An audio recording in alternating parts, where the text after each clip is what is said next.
not done a paranormal romance wrap-up in forever, so let's get going. Okay, after an excruciating year-long wait, another Others book by Anne Bishop came out earlier this year. I devoured, and I mean devoured, the first 3 books in this series last year. Definitely in my top 3 favorite paranormal series of all time, and Anne Bishop is one of my favorite writers. I read this quite a while ago, but as I said, I have not done a paranormal romance wrap-up in a while, so I haven't had a chance to talk about it with you all. In this book, the powers that rule the others are in the midst of deciding whether to allow all of humanity to survive, only some of humanity to survive, or just to say what the heck and kill them all. If you can't tell, this book is kind of dark, and it's actually not my favorite of the series, but that's not saying a whole lot because of how much I freaking love this series. So I still love this book. It's still so much better than almost anything out there in the genre. I bow down to Anne Bishop. She is a magical author. Okay, this is a book that Jen from Today in Jen's Library has been loudly telling me I should read for quite a while, which is The Scribe, Erin Chronicles Book 1 by Elizabeth Hunter. So the plot is pretty much this. There's fallen angels on Earth, but some have been redeemed and some have not, and they're at war. And they can't have sex with normal women because their skin will accidentally kill them. Enter Ava, who's heard voices all her life, and turns out she's not normal. This felt very much like a first chapter, so I'm going to say that I need to reserve full judgment until I read further into the series and see where she takes this plot. I picked up book 2 in the Fallen Angels series by J.R. Ward. This one is called Crave.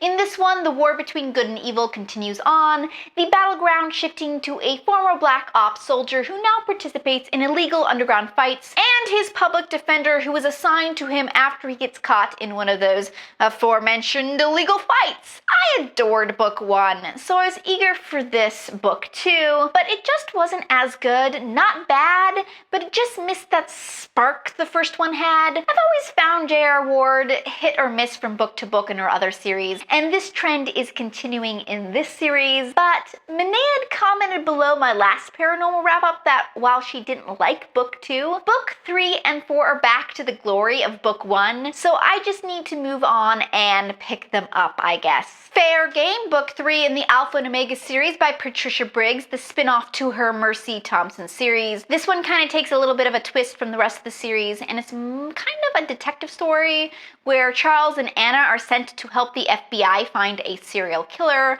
I've actually had this book for a while, but I didn't have the first books in the series, so I had to go back and read those first, and then I picked this one up, and I liked it. I liked the FBI mystery bent to it. I hope they continue with that theme in future books in the series.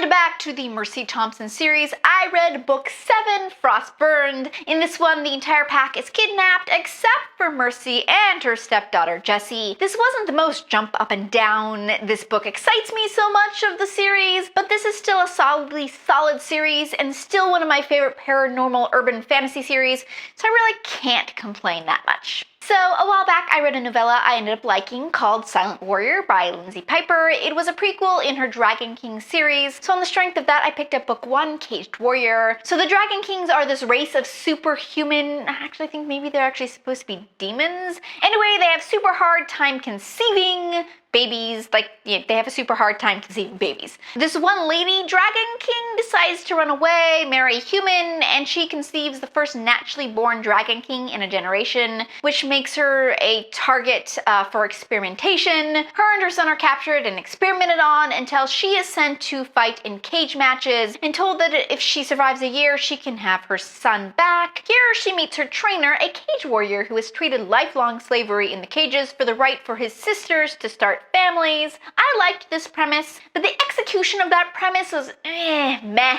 It was dark and brutally violent, but wasn't balanced with finely executed story or character development. Another book in my Ridiculous Titles project is the Cowbear's Mailorder Bride, and yes, you are reading and hearing that right. It is Cowbear, not Cowboy. See, he's a werebear, a shape-shifting bear whose day job is as a cowboy. Cindy is on the run and for some reason thinks that a ranch is the perfect place to hide, so she answers an ad for a mail-order bride. The only hitch, he wasn't the one who placed the ad. Yeah, so it's a pretty cliched premise with a werebear stuck in the middle of it. So A+ on the amazing title, C- on the actual story, plot, and execution.